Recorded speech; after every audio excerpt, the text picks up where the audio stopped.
I'm gonna be making a few jingly sounds today, so ASMR people, you're welcome. Everyone else, I am sorry. I look so good in real life, but something about the lighting is just not doing me justice today. It's not better. These are like half the hair clips that I used to put on my head when I was like 9 years old. Actually kind of proud of myself for not decluttering this stuff and holding hope that one day they will be wearable again.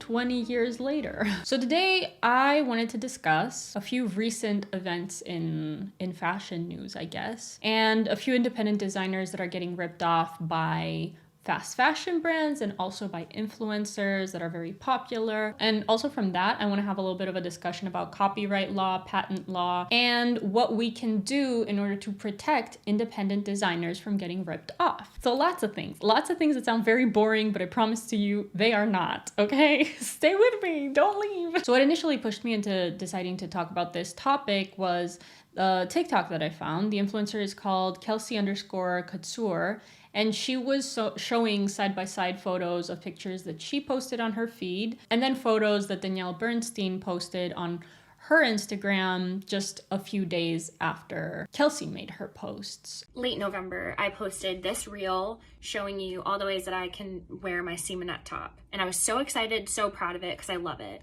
Then a few days later, I don't even think a few days, like maybe one or two, Danielle Bernstein of We Were What posted this photo.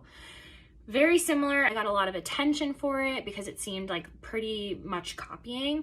And I kind of brushed it off because it was like, you can wear that top in so many ways. Like maybe she just saw it and took inspiration, whatever. But yesterday, I posted this photo and I'm so proud of it. I got a new fisheye lens. I made my boyfriend take them in the same corner of my room that I've been taking my photos. And then literally minutes ago, Danielle posts this. As a small content creator, if she would have just put my name in the caption, that would change my life. 2.3 million people to see my name and see that like she's taking inspiration from me, that would be life-changing. I had heard of Danielle Bernstein before. She's an influencer with like 2.6 million followers. She became famous for photoshopping her images and making herself look extremely skinny. She was getting called out about that pretty often, and like that's how I found out about her. And she has heavily capitalized off of her audience to the point where she is a millionaire now. And we're gonna get into more stuff that Danielle has done because this woman is unstoppable. I feel like the fact that she is so controversial and the media talks about her pretty often, always negatively, actually has benefited her tremendously because any press is good press. So I'm now doing her a favor as well, unfortunately.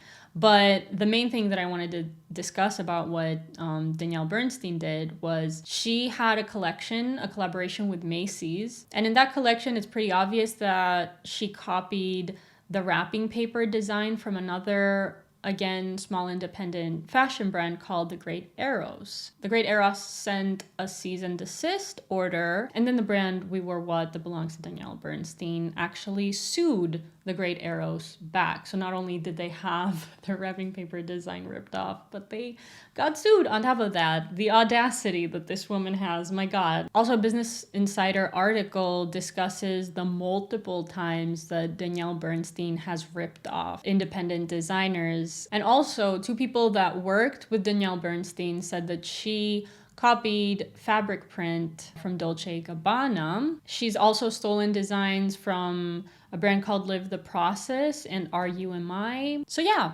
long story short, millionaire influencer is getting even richer by ripping off independent designers and copying their designs and mass producing them and selling them through her own platform. That's great. Moreover, through Venetia Lamana's Instagram, I also found that Boohoo is ripping off, once again, another independent fashion designer. The brand is called Kai Collective. It's also Black woman owned. You can tell pretty clearly that the print that Boohoo is using has been copied from Kai Collective. It's a very similar print. The only difference is that it looks a lot cheaper in the Boohoo version, obviously. On top of that, there was recent undercover investigation done to a Boohoo supplier factory, and they found that not only were no COVID-19 restrictions being held, moreover, the people working there were being paid £3.50 an hour, while in England the minimum wage is £8.72.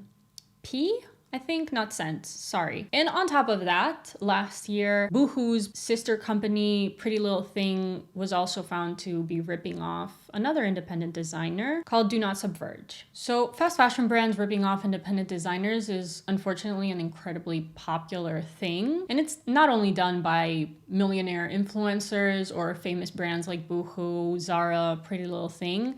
It's also done by smaller, less popular fast fashion brands all the time, especially when you go to shops like Shein, Wish.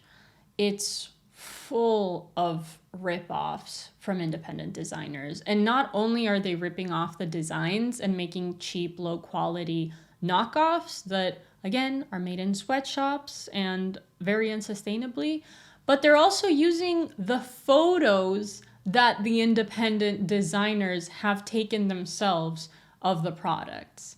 So when you're shopping on these sites, you're not actually even looking at a picture of the product that you're buying. You're looking at the picture of the product that was copied.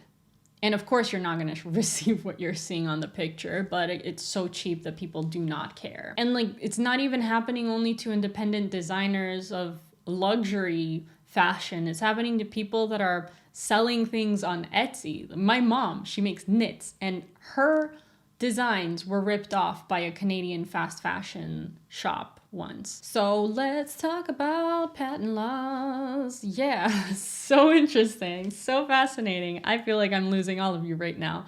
But what I found very interesting when I was doing research for this was that in the US, copyright laws were written in 1976. And at that point, the US didn't really have popular big designer houses there because they were all in Europe still. So they did not make copyright laws to protect the creations of fashion designers. Whereas in Europe, in countries like France, Italy, Scotland, I think, and Germany, they do have pretty strong copyright laws to protect fashion designers because these countries did have powerful fashion houses to influence those laws. Things like fabrics and other technical components of clothing can be patented, even in the US though. So the very loose laws in regards to the protection of independent fashion designers, especially in the US and in multiple other countries, are what allows this to happen. We also should keep in mind that copyright law is used to protect other art forms, but specifically not fashion design, which is kind of funny when you think about how fashion and the garment industry is very female dominated, whereas other art forms are male dominated.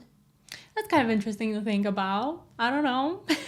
I find it funny. In the book, The Knockoff Economy, How Imitation Sparks Innovation, they discuss the piracy paradox, and they basically make the argument that copycats help the fashion industry innovate and constantly create new designs. That is a point that I do not agree with. I think the reason why the fashion industry is constantly innovating is because the fashion industry wants to make money. And if the fashion industry keeps making the same thing again and again, there's no reason for people to go out and buy new things. On top of that, fast fashion specifically wants you to constantly be consuming, and it also wants what you bought a week ago and a month ago to be out of style as soon as possible. So the motivation behind the fashion industry to innovate and to come up with new designs and new styles all the time is not because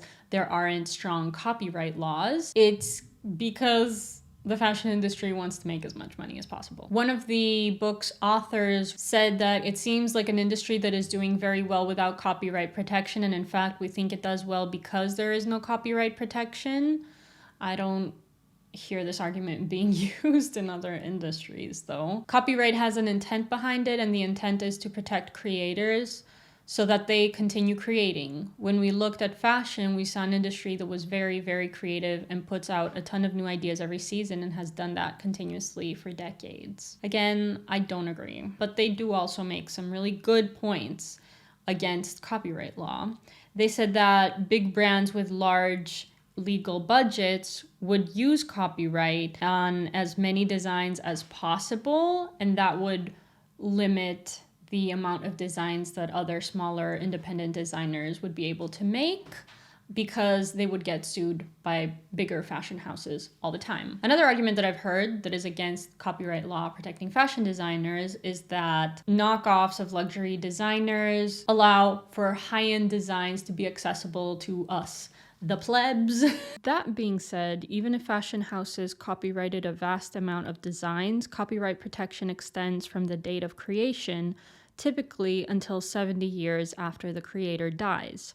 So eventually all those designs would become part of the public domain, and everyone would theoretically be able to use them in the same way that fairy tales, for example, are public domain and anyone can write stories based on them for free. But as we've seen with big corporations like Disney, they are able to jump hoops through the legal system in order to keep their stories and characters from ever entering the public domain. Moreover, because clothing serves a utilitarian purpose, it can't be copyrighted. I believe this topic also shines a light on an even bigger issue. Under capitalism, the law exists only to protect those that already have power and privilege. If copyright was possible for garments, it would be exploited by the more powerful, wealthier fashion brands. But also the lack of copyright protections is what allows the powerful and wealthier fast fashion brands to continuously steal designs. It's kind of clear that it's not a black and white situation. So how do we protect these independent fashion designers, where the majority of them are women? There are people that are doing ethical fashion, sustainable fashion. These are the designers that are leading the march into a more sustainable future of fashion. These are the designers that are creating the future of what fashion is going to look like. And they are not protected at all. Their designs are continuously ripped off, copied by fast fashion brands and millionaire influencers. From my perspective, I don't think that stricter copyright laws would protect these independent designers. In order to protect yourself legally, you have to have access to a budget that is going to protect you legally. And most of these small independent designers that are getting ripped off don't even have the budget to hire a legal team or a lawyer in order to tackle this thing legally. So that's not really the solution. Hear me out here. Kind of a radical concept, but the only way to protect independent fashion designers is through banning fast fashion. There's no other way. I thought about it for a very long time. I'm not talking about us boycotting fast fashion. I'm talking about making fast fashion completely illegal. It would never happen, but theoretically, that's the only way to protect independent fashion designers. And fast fashion should be canceled for multiple reasons. Now, I do have a lot of people that bring up a few arguments in support of fast fashion. For example, fast fashion provides affordable clothing to people of poor economic classes. These people really love virtue signaling and speaking on behalf of classes that they don't belong to. What these people fail to realize is that for fast fashion to exist, there needs to be labor exploitation. And when labor exploitation happens, the people working under these conditions are not able to afford anything other than other products that are created through labor exploitation. Fast fashion is not created as a response to people needing cheaper clothes. Fast fashion and other industries that take part in the exploitation of labor have created an entire class of people that can't afford anything else. If workers were making fair living wages, they would be able to afford products that were made through fair living wages. Are you with me? Excusing the existence of fast fashion perpetuates the existence of underpaid labor. And especially all of us that can take part in not supporting fast fashion should absolutely not support fast fashion. We should really not be consuming as much as we are, but when we do consume, we should be supporting businesses that pay their workers ethically. We can't use the excuse that fast fashion is doing something good to people of lower economic classes. Fast fashion is creating people of lower economic classes. And to any other argument that I hear that is in support of fast fashion, I'm like, people's need for fair wages is more important than people's need for trendy clothes. Fair wages, more important than trendy clothes. I don't know how more I can simplify this concept. I would love to know your thoughts about the whole copyright law thing. Do you think it should be stricter? Do you think it's okay the way that it is? Also, if you are an independent designer, have you ever had your designs ripped off? I feel like a lot of people are gonna say yes to that, and do not be ashamed to call out the brand that ripped you off. And if it ever happens, also reach out to me personally in a DM, and I'll be happy to call them out on Instagram as well. I can literally just be calling out fast fashion brands all day and not get tired. So do not feel shy to message me about that if it's happened to you. And yeah, that's it. Huge thank you to my patrons for supporting this channel, and I'm gonna see you guys soon. Bye. When I was dressing myself, I was like, Kristen, do you wanna do accessories? Do you wanna do jewelry? Do you wanna do hair clips? And I was like, yes. Yes to all of these.